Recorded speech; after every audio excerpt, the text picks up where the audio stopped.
Hello, friends. Welcome into NFL Daily. I am your host, Tom Downey. You can follow me on Twitter at WhatGoingDowney. But today I've got the latest NFL news and rumors, and we're going to begin with Jadeveon Clowney, who remains unsigned, and the latest report from Adam Kaplan, who, by the way, hosts an Eagles podcast and used to work for NFL. It says the Eagles aren't pursuing Clowney right now. That flies in the face of a previous report that said the Eagles had made an offer. I'm far more inclined to believe Kaplan, who I think is just far more credible than Dan Sileo at this point. Kaplan also says, look, the Eagles got wind of Clowney's asking price, and they thought it was way too much. And in fact, even if Clowney drops down to 1 year, $10 million, which he has not yet, he's not convinced, Kaplan isn't convinced, the Eagles are going to be interested. And that does make some sense. Look, Philadelphia loves to invest on the defensive line, especially at defensive tackle. Javon Hargrave, Malik Jackson's a backup for this team. Fletcher Cox is there. They've drafted Derek Barnett in recent years. They traded for Jannard Avery. They drafted Josh Sweat. Of course, still have Brandon Graham. Clowney would be a great addition to Philadelphia, but I'm inclined to believe Kaplan that unless the price drops way below what it should, there's not going to be that much interest in Philadelphia's, from Philadelphia's standpoint, I should say.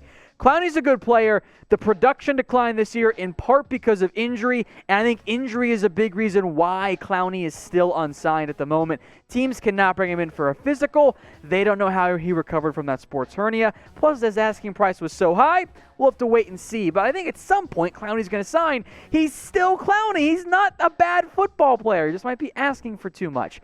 So where will Clowney sign for the 2020 season? Now, whatever you guys predict, I am willing to bet that Mitchell Wren's already discussed that team. He recently put out a top Clowney destinations video. So if you haven't already, hit the big red button, subscribe. That video is on the channel right now, and we'll do a whole bunch of these destinations videos for some top players left unsigned. For example, like Logan Ryan, who is still unsigned despite reported interest from both the Jets and the Dolphins. There was a report that the Jets thought they were going to sign him. That was almost reported as it's going to be a done deal. And then Logan Ryan himself comes out and says, yeah, the Jets make sense, but I'm open for business. And there's another report out of New York. Again, conflicting reports. Craziness, right? That the Jets haven't even made an offer for Logan Ryan at this point. Now, his initial reported asking price was at $10 million per year, what he made this past season. No team has really come all that close because despite those great numbers, Ryan was the most targeted corner in the NFL last year. Now, the Jets are in desperate need of another outside receiver. Blesson Austin, Quincy Wilson was traded from the Colts to New York. They drafted Bryce Hall in round 5.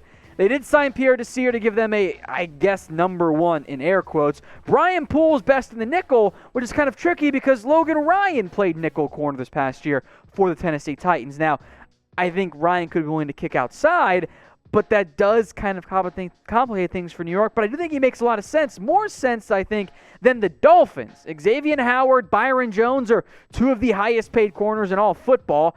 They take Noah Igbinoghene in round 1 to be a nickel corner.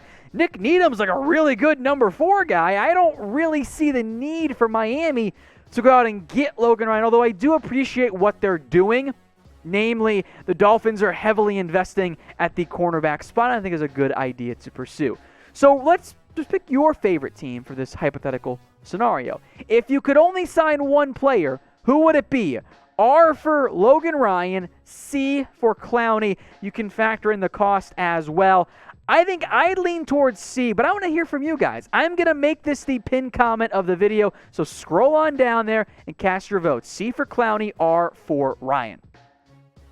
Let's go to another top free agent left unsigned right now, Cam Newton. We showed this a while ago on one of our videos. The betting odds from Bovada on the next team for Newton. The Jags were the betting favorite, plus 190. Well, they don't appear all that interested, at least for now, in adding Cam Newton. The quote from Doug Marrone was that we're pretty much done at the quarterback spot. Newton was in the market for a starting job. Jacksonville wants to roll with Gardner Minshew, which I think makes sense. They're not going to be a Super Bowl contender, so even though Newton, frankly, would probably be an upgrade, they'd rather see what Minshew can actually do if he can be the guy long term.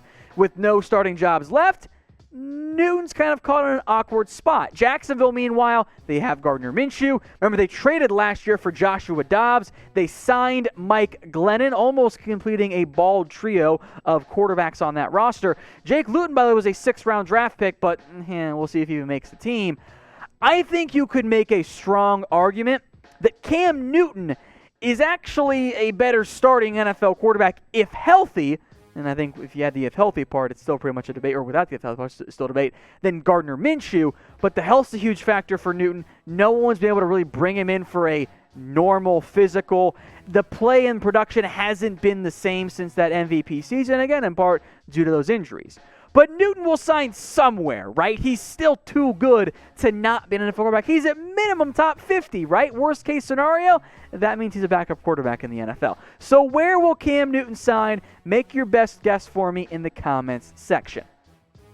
I've got a jersey alert for you guys today. Head over to chatsports.com/jersey deal. NFL Nike jerseys under $80. That includes some rookie jerseys like Tua, some players who have changed teams like Tom Brady, even some of the new jerseys like the Rams, Aaron Donald, for example. A whole bunch of them. There are a couple that are actually on sale for way below 80, like that Sam Darnold one. But not all of them are on sale, but they are all under $80 at chatsports.com/jersey deal. So get in on that action while you still can, and I'll put the link in the comments and the description for you guys today. Next up is Anthony Harris. Is he going to stay with the Minnesota Vikings? He has now officially signed his franchise tag tender on Sunday. There were rumors of the Vikings trading Harris. That does not appear to be the case. Now, the Vikings can trade Harris now that he's signed the tender, but in his statement, Harris said he was excited to be back for the 2020 season and working with the Vikings long-term for a new deal. I think it's pretty reasonable to say that Harris only signed the tender with an assurance from us that no, they were not going to trade him. Harris was in the midst, or I should say finished up, a breakout year in 2019. Yeah, tackles were only 60, but 11 pass breakups, 6 interceptions. He was a ball hawk and one of arguably the best safety duos in the NFL with perennial Pro Bowler and All-Pro Harrison Smith. Now, again, with the trade rumors around Harris, I don't think those will quite subside. But with the tender being signed, and with, I think, assurances from Minnesota he's not going to be traded, I think Harris will stick with Minnesota for at least this year. But the question becomes, is he extended beyond this upcoming season? Will the Vikings get Harris's extension done before that July 15th deadline? Type Y for yes, or type N for no.